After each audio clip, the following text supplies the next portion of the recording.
Hello, friends. Today we are going to see a poem by a renowned American poet Walt Whitman.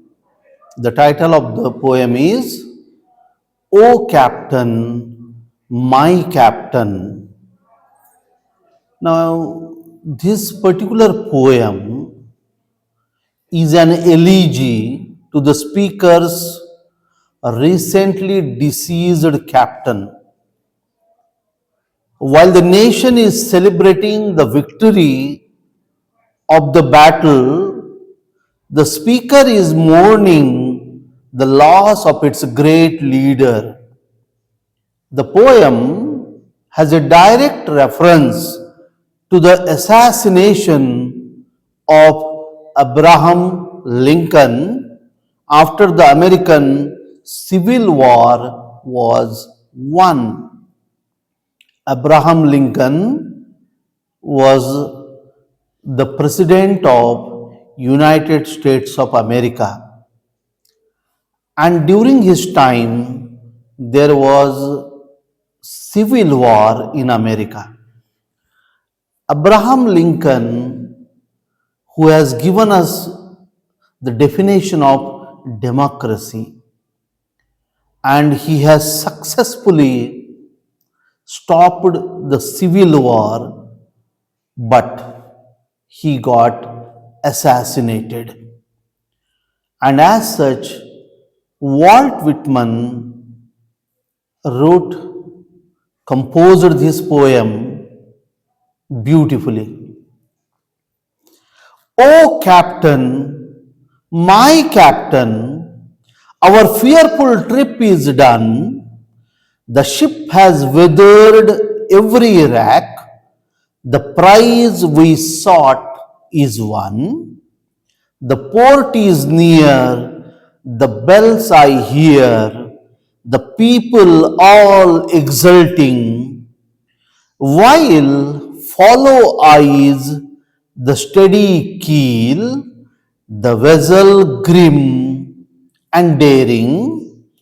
But oh heart, heart, heart, oh the bleeding drops of red, where on the deck my captain lies, fallen cold and dead. The ship. Now here, the ship we can symbolize as United States of America, where there was a civil war. The war is being fought there. It has been won, but the captain died. So the poet, he is lamenting on the death of the captain. Oh captain, my captain, our fearful trip is done. Fearful trip.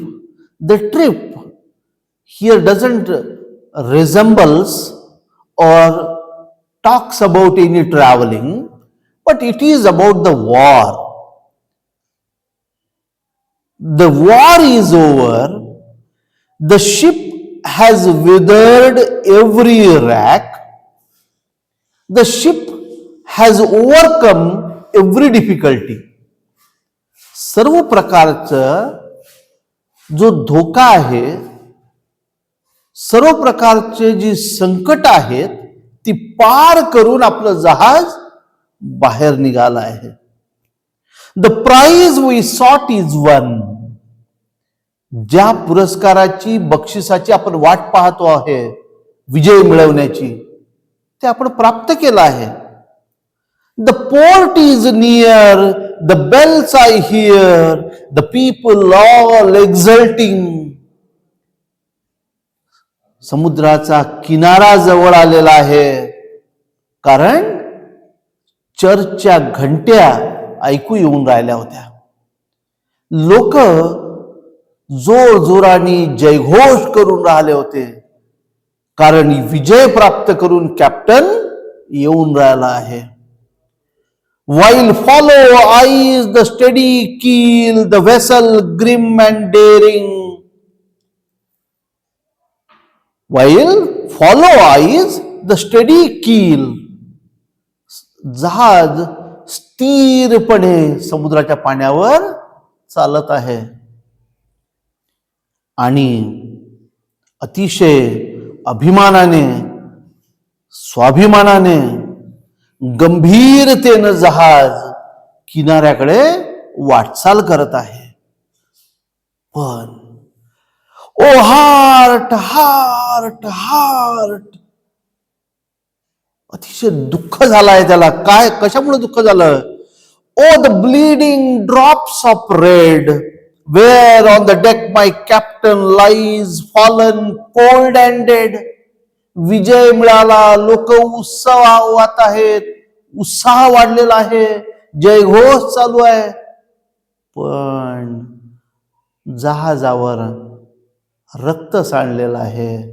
आमचा captain मृत्युमुखी पडला आहे, थंड झालेला आहे. O captain, my captain, rise up and hear the bells. तो नावाडी आता सैनिक आपल्या कॅप्टनला उठवतो आहे आणि काय म्हणतो आहे? O captain, my captain, rise up and hear the bells. उठ आणि ऐक, घंटांचा निनाद ऐक. Rise up, for you the flag is flung, for you the bugle trills. ऐक माझ्या कॅप्टन, उठ, उठून ऐक, तुझ्यासाठी ध्वज फडकवण्यात आलेला आहे, तुझ्याच साठी बिगुल वाजवण्यात आला आहे. ऐक, for you bouquets and ribboned wreath, for you bouquet and ribboned wreath. तुझ्याच साठी फुलांचे गुच्छ आणण्यात आले आहेत आणि तुझ्याच साठी रेबींनी बांधलेल्या पुष्पमाला आहेत. For you the shores a crowding, for you the shores a crowding. तुझ्याच करिता किनारपट्टीवर प्रचंड गर्दी आहे, लोक तुझ्या स्वागतासाठी एकत्रित आले आहेत. For you they call the swaying mass, their eager faces turning. For you they call the swaying mass, their eager faces turning. तुझ्याच नावाचा जयघोष सगळा जमाव करत आहे आणि ते सगळे लोक आतुरतेने तुझी वाट पाहत आहेत की आमचा कॅप्टन विजय मिळवून किनाऱ्यावर येत आहे. Here captain, dear father, this arm beneath your head, it is say some dream that on the deck you have fallen cold and dead. Here, Captain, dear father.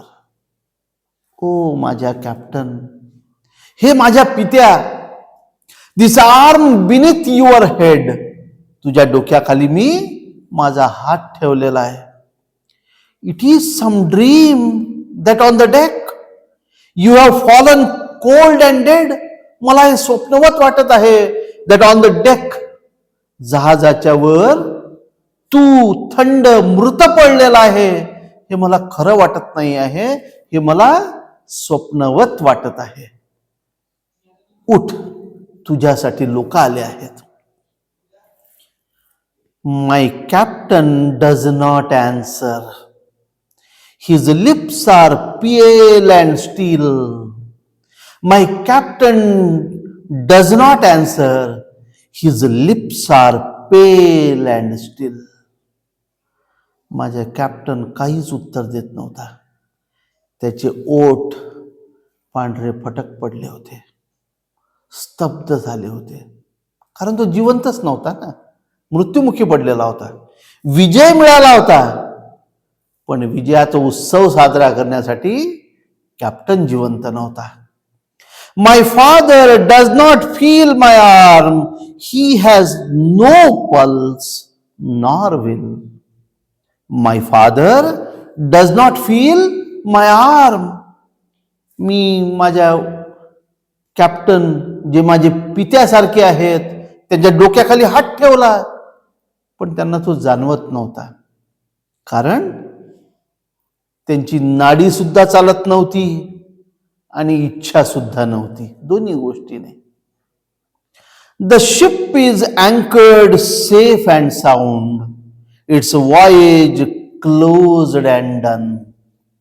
The ship is anchored safe and sound. Its voyage closed and done. जहाज किनाऱ्यावर लंगर टाकून उभं झालं. सगळं सुरक्षित आहे. प्रवास संपला. From fearful trip, the victor ship comes in with object one. From fearful trip. प्रवास कसा होता? अतिशय धोकादायक, संकटाने व्यापलेला. तो संपला. आम्ही विजयी झालो. विजयी जहाज विजय मिळवून किनाऱ्यावर आलं. पण एक्झल्ट ओ शोअर्स अँड रिंग ओ बेल्स. एक्झल्ट ओ शोअर्स. हे किनाऱ्यांनो, तुम्ही तुमच्या लाटा उसळवा. हे घंट्यांनो, तुम्ही तुमचा निनाद करा. But I with mournful tread. But I, पण मी with mournful tread, with very sorrowful, अतिशय दुःखाने मी मात्र walk the deck my captain lies. या जहाजावर मी चालून राहिलो दुःखाने. का? कारण माझा कॅप्टन मृत्युमुखी पडलेला आहे. Fallen cold and dead. He has fallen cold dead.